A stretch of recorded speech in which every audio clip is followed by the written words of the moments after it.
I'm Gordon. And I'm Alice. And we're roaming with the Ramsays. This week we're finishing our Harvest Host Coast to Coast series with three different Harvest Host locations. And it's pretty unique the way each of these Harvest Host locations interacted with their Harvest Host members, services they offered to Harvest Host members, and just regular guests. Make sure you stick around to the end, because at the end of this, we've compiled a review including pros and cons to the Harvest Host membership, the Harvest Host program, and our personal beliefs of what we think we will or won't do with regards to Harvest Hosts again. Have you ever stayed at a Harvest Host location? Leave us a comment below to let us know what your experience was like when you stayed. We're looking for both the good experiences and the bad experiences, because our goal throughout this entire process has been to give as fair and honest a review of the program as possible. Now, while we stayed at 10 Harvest Host locations during our Harvest Host Coast to Coast trip, that's only 10 of a couple thousand. Right? So experiences that you had at locations you stayed may be different than experiences that we had. And just remember that the comments that you leave help other people when they come and they read those comments also. So it's very important that you leave those comments. All right, so let's move on to the first of three that we're going to talk about today. Now, this one is probably my favorite building. And that's Old Glory Distilling in Clarksville, Tennessee. Yes. Whew, I remember. So what I liked about it was their building. I mean, when we first got there, I was impressed by how large the building was. It was an old brick building, which reminded me of some of the old mill factories in New England. The town I used to be a police officer in had a lot of these old brick buildings, and it really reminded me of those kind of buildings. It was a very big building with a lot of grounds, and it wasn't until we started talking to the owner that we learned that it wasn't an old building, but it was a new building. It was brand new, and what a great job they did to make it look like it was old. Make it look authentic. All the way to old. their sign. Right, even their sign on top of the building and at the front of the building with their logo just really kind of speaks to what I think you really want in a building in that area. So they did a great job on that. My favorite part about Old Glory Distilling is, and all the other ones that we've been to, is I am not a whiskey drinker. I don't care for it, but I have tasted them in our tastings, and I like some of them. Would I still drink them like sitting in the evening? No, I wouldn't, but it's nice to be able to taste the different varieties of things and find that you do like something. It's good for me that she won't drink them sitting in the evenings, because that means there's just more for me. I mean, I kind of enjoy that part. We've had several different gins throughout our life also. Right. And they actually had a gin that was very good. Yeah. So, and their moonshine, couldn't ask for much better than that. Their moonshine was definitely spot on. We actually bought a couple of bottles of their moonshine. One was the blueberry lemonade and an apple cider, but they're low. They're not high, alcohol content like a moonshine is, right. And so it's nice to be able to sit around a fire maybe and have a drink like that. Yeah. So very good. Can't wait for Heather to get here, because I'm going to share it with her. So our next stop was Fair Game Beverage Company. Now, this was by far our most favorite stop that we had done, for several reasons. Yes. Gordon, what was your favorite? My favorite thing was just the, in general, vibe you get there. I mean, Fair Game is located off the road on their industrial drive. It's back a ways, but it's not just one location. Fair Game is several locations, so it's about one, maybe 2 blocks long, and you have businesses on both sides. You got Fair Game Beverage Company on one side, you've got a restaurant eatery on the opposite side, there's a coffee shop, it's set up for so many different things. So you're getting so much more than just one stop. Don't forget the mead place that was up on the corner. That's right. There was a mead shop there too, which was a separate building, just a little bit apart from, but also part of. And the way they had it set up is what I thought was cool. I mean, when you walk down the middle of the road, they have lights that hang over the top of the road, kind of like decorative lighting, almost like Christmas lights in a way. So at night, they turn those lights on, and then they just have the whole setup is just really cool. For me, it felt more like you were strolling down a small country road, right? A type of feeling with the businesses on each side. It was really nice. My favorite part of it was they had this life-size chess game, and I have no idea how to play chess, so Gordon had to tell me how to beat him. They also hold events there. There was a baby shower that was going on while we were there. Lots of grassy areas to play in. There was a play area for the kids. It was just so comfortable. Where we were parked, where they parked the RVs, is in grass, and it was firm. Even though we had rain off and on, it was still firm. We didn't have any problems sinking or anything like that. Got our lawn chairs out, and we just relaxed. Right, we enjoyed the evening, and we, like Alice said, we had our lawn chairs out. The dog got to play around. I mean, it was just great because come around 6 o'clock, 7 o'clock at night, it pretty much empties out. Yeah, the businesses closed at 6 that night, and so by 7 o'clock, we were the only ones there. And we had the whole place to ourselves. I did try and do some nighttime drone flight over the cool lights, but I didn't have my lighting right, so it looks a little grainy. But I'm definitely going to do a little research on nighttime photography. We might put a little bit in there anyways, even though we know that it's grainy, just so you could see how it felt at night. I mean, it was really neat to do that. So that was really nice. And Fair Game was a little bit different than the others. Fair Game actually had ciders. I believe they had 4 ciders available for my tasting. I bought 2 of the 4, which I would have bought 3, but they were out of the third. And then they had some beers and some hard spirits as well, bourbon, rum, and vodka. I think. Yeah, they had the pepper vodka. They had the peppered vodka, which we didn't taste, so we have no idea what it tastes like. But if you like but something, again, they offered a bunch of different stuff. This was the first place we'd been to where they had ciders. Yeah. So you really had everything you need in this one little area. They had gardens and things like that. It's just like step back in time to an old community where everybody seems to get along. Alice and I talked to several people there. We had many people just kind of come up to our trailer and talk to us. And so that was really neat too. Handed out a lot of business cards and stickers. And so that was really great. Nice to meet everybody. That was awesome. Right. So don't forget, we're almost there. We got one more of these Harvest Host locations to review before we move on to an overall review of our Harvest Host Coast to Coast trip, where we stayed 10 different Harvest Host locations in 30 days. And we're going to do a complete review of the overall Harvest Host program. And there's something that we know that some of you may not know yet about Harvest Host and about Boondockers Welcome too. So we're going to let you know about that at the end. So just throw a little bit in there talking about Boondockers Welcome. Fair Game is Boondockers Welcome and a Harvest Host together. So our final destination of Harvest Host was Old Nick Williams Distillery, which was in North Carolina. Now, this place is very unique again, in that it's not just a place to park your rig.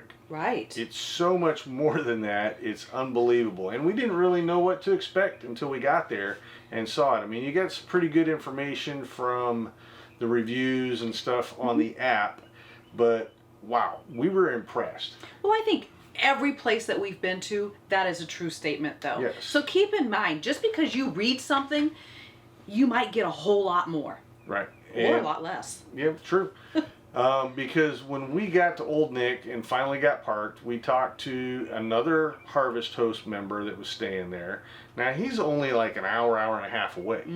And he said that he comes here on a regular basis because of everything that they have to offer. And he usually makes his trips on the weekends because on the weekends, which is what it was when we were there. Live music, food truck, the bar is open, and there were a lot of local people. They've been adding on to it. I don't think they're done with their additions yet, but they have set up a whole series of decks kind of in an L shape, and these decks are partitioned off to where you can rent a section of the deck, about 10 by 10 section, and then down below they have a stage set up with a roof where bands and live musicians and stuff will go and play. So they're really turning this into an event location. So now we are about halfway through. Don't forget to hit the subscribe, click on the like button, and leave us a comment of what you think about Harvest Host, or if you've ever stayed at one. We might be a little more than halfway through, but anyway, stick around till the end because there's some important information coming up. So I want to start out with this Harvest Host Coast to Coast thing. I'll never do it again. It's been a challenge. Never. I'll never do this again because we stayed at 10 places in 30 days. Some days we only traveled 16 miles. Yep. Just so we could stay at another harvest location, but it was because we wanted to provide you, our viewers, with the information about the locations and give you as much information about Harvest Host through the experience we were having as possible. So our mileage should have only been, what, 2,500 miles? 2,500 miles. We did over 4,000 because we did a couple jogs up and down. But the thing to remember is the way we did it is not the way you would normally do it. Right. You know, like I said, the day we traveled like 16 miles or 100 miles. Who would really do that? Normally you would travel a lot more than that. And that's why I will never do this again, because you have to break down camp. You have to go through your checklist, because even though you're only going 16 miles, you still got to run your checklist. And then you get where you're going and you got to set things up. Even though you're not plugging into water and sewer and all that, there's still things you got to do. You know, you still have to put everything in the trailer away. All that stuff still has to happen. So I won't travel like this again. However, I will use Harvest Host again in the future as a place for me to stop on my way to another destination. Yes. Because I think the program in general is great. It's fabulous. So if you're looking at going someplace, say on a week vacation or a 2-week vacation, or what, you know, whoever, full-time RVers also, if you're looking and your destination's like 800 miles away and you don't want to do an 800 miles, you want to do only 4, you can take a Harvest Host for 400 miles and then travel your next 400 miles. So that's a great way to use Harvest Host, and we will always have a Harvest Host membership from here on out. Right. Because of that. Yep. But it's not perfect. So we want to talk about some pros and cons. We put together a list of pros and cons that we believe would be kind of similar for most people, not all. Everybody's a little bit different in what they like or don't like. So we want to share that list of pros and cons with you as well. And we'll start with the pros because, you know, hey, why not? The first pro for me, and I think for Alice as well, as we talked these through, was feeling safe. Feeling safe, big time. I mean, we've stayed at Walmart's, we've stayed at Costco's. We've stayed at Love's. And there's always that little thing where you don't really feel that safe. I didn't really experience that at most of the Harvest Host locations. Now, some of them are a little bit more like a Walmart. You know, you're going into a big business, maybe in the middle of town, and they've got a big parking lot. But for some reason, it just felt safer. Well, even for, you know, talking about that, Star Brothers in Albuquerque was that way. They had a big parking lot next to their business. But you had 9 or 10 other Harvest Host people there, which still made you feel safer than a parking lot. Right. So knowing that there's other people doing the same thing that you're doing, that just gives you that little bit of security. So number 2 for me, which I think is big, is known rules. So, and what I mean by that is that when you go and you look at these locations on the app, it tells you what is or is not acceptable. But have you ever honestly seen a list of what is or is not acceptable in Walmart's parking lot, in Cracker Barrel's parking lot, or any of those other places? Every time I read comment sections on videos about Walmart parking and cracker docking and stuff like that, people in the comment section are always saying things like, oh, you're not supposed to put your slides up, you're not supposed to put your landing gear down, you're not supposed to put chairs, you're not supposed to. There's a whole bunch of unwritten rules for those locations. Harvest Host isn't like that. They spell it right out. They tell you right up front what you can and can't do. But always talk to your host when you call them to make the reservation, or the day that you show up, or both, of what they would like you to do or not do, just so each host has their own. They may have their own additional things just that's to confirm, not listed. We confirmed at any location we stayed at when it was hot and humid that it was okay for us to run our generator, so we could run our air conditioning, things like that.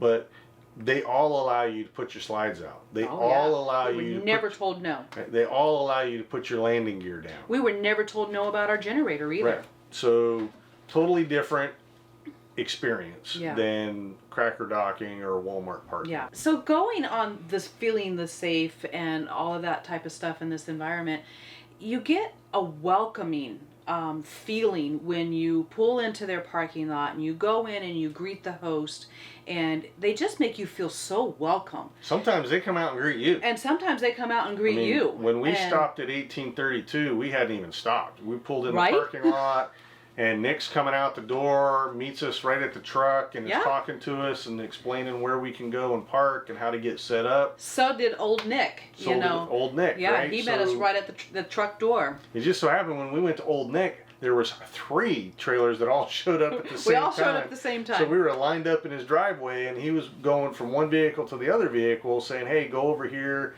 This is where we'd like you to set up. So that is completely different than anything else. You know, I mean, you're welcome onto their property, and they want you there. Yeah.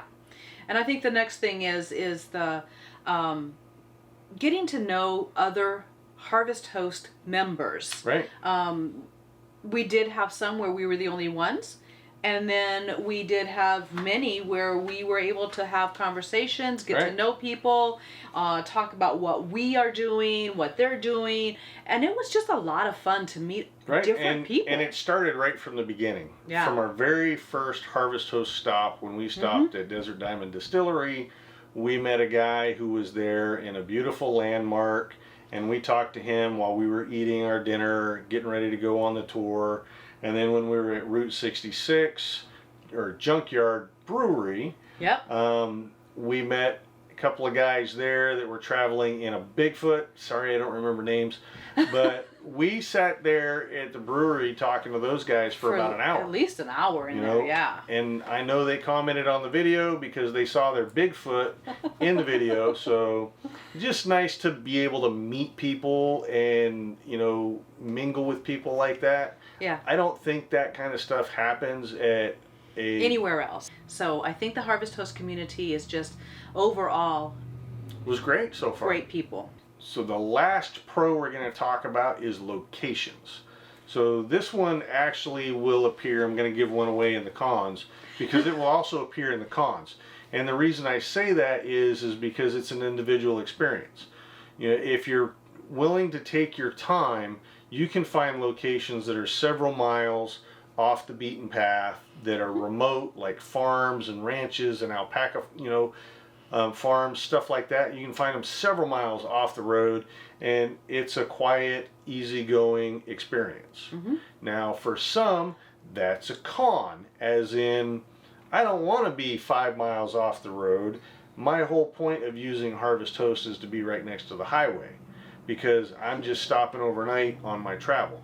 So they have them in both locations. Most of the places we stayed, at least half, if not more than half, were probably within 1 or 2 miles of the highway. Yeah. But they were very nice. Like when we stayed at Wildwood Winery, we had a gazebo to ourselves. We had this huge grassy area that Sky got to play in, and I could almost throw a baseball to the freeway. But the road noise wasn't that bad that it bothered us at night. No, it didn't. So those places are there. And even when we were at Old Glory Distilling, same thing. They were less than a mile off the freeway. And you had a little bit of road noise, but again, it was not bad. So we're going to start in the cons, even though I already gave one away, which was the locations. But, you know, for most of you, this one may or may not matter. And that's restricted hours. You know, most of the Harvest Host locations, their hours are their business hours. Right. Now, some of them want you to be at their location no later than, say, 4 p.m. And for some people, I know getting off the road that early is kind of hard. You know, I know people that say if it's still daylight outside, I should still be driving. I don't believe in that, but you know, you used to. I did. To each his own. So the hours of operation and restrictions on that can be a little hard to work with. Yeah. But in certain areas, there's so many different Harvest Hosts that you have plenty to choose from. So it shouldn't be that big of an And issue. again, like I've said before, check with your host when you're calling to make that a reservation or through an email or whatever. Ask them, you know, I need to show up after hours. Is that okay? Because some of them might. So, you know, everybody's going to be different. Ask questions. So the next con is cost expectations. Right. So Harvest Host, as you know, asks for at least $20 to be purchased from gift shop, the meal, whatever it may be. Something from your host. Something from your host. T-shirt. T-shirts or whatever. $20 is not bad. Our problem is that we had a hard time staying with that $20 one. I don't think we ever did it. I don't know if it's really a con. It's not a con for the host, that's for sure. It's not a con for the host, but I mean, if your expectation is that you're replacing Walmart, where you're probably going to stay for free, unless of course you need to shop at Walmart, and you're going to go there and there's an expectation that you spend $20. Yeah. It could be a con. I mean, for us it wasn't. I think for us, like Alice said, the biggest problem we had was we enjoyed our stay so much that we spent a lot more than the $20 expected gift. Now, in some cases, like when we stopped at Route 66 Junkyard Brewery, he had a sign on his door saying that there was no expectation or obligation to purchase anything. Right. So some are that way. Some don't have stores available. So some farms will just ask you to help collect eggs or something. Help collect eggs or do work on the farm. Which I really wanted to do that, honestly. So bad. But that was one of the ones that was 5 miles down a dirt road during the rainy season. We will find one. Yes, we will. We will find one. So the next con that we're going to talk about is rig accommodation and size. So this one kind of hampered us a bit on a few because we are almost 42 feet on our fifth wheel, plus I've got a full-size truck with crew cab and an 8-foot bed. So we're pretty big. So we found that it was not impossible or hard, it was a little challenging at times, to find a place that could accommodate our rig. Yes. There were more in the area, but again, 5 miles down a dirt road. Not going to do that one. Right. We found some like, oh my God, that would be so much fun. 32 feet. Right, or 36 feet.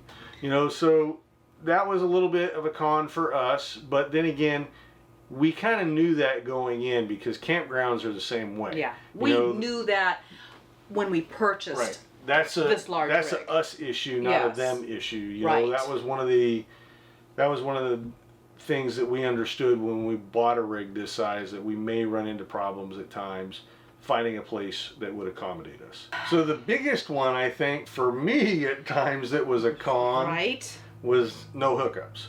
And we know that, and everybody who knows anything about Harvest Host knows these don't have hookups. But the reason it's in our con category is because we had a heat wave come through, right. and it's 75 degrees, 80 degrees at night. The humidity is right. high, and it is miserable trying to sleep without hookups. And you can turn any con into a pro if you want to. Harvest Host and Boondockers Welcome will pretty much always be our first go-tos when we're traveling from one place to another and we need a place to stop for a night or something like that, because they're such a great resource. We received an email from Boondockers Welcome this past week letting us know that Boondockers Welcome has actually been bought by Harvest Host. Yep, so now they're all the same company. So if you want to know what our Harvest Host Coast to Coast journey was all about and what it was like, just check out this link right here to the playlist, a short playlist of our experience on Harvest Host Coast to Coast. Check out all the fun we had. Good times were had by all.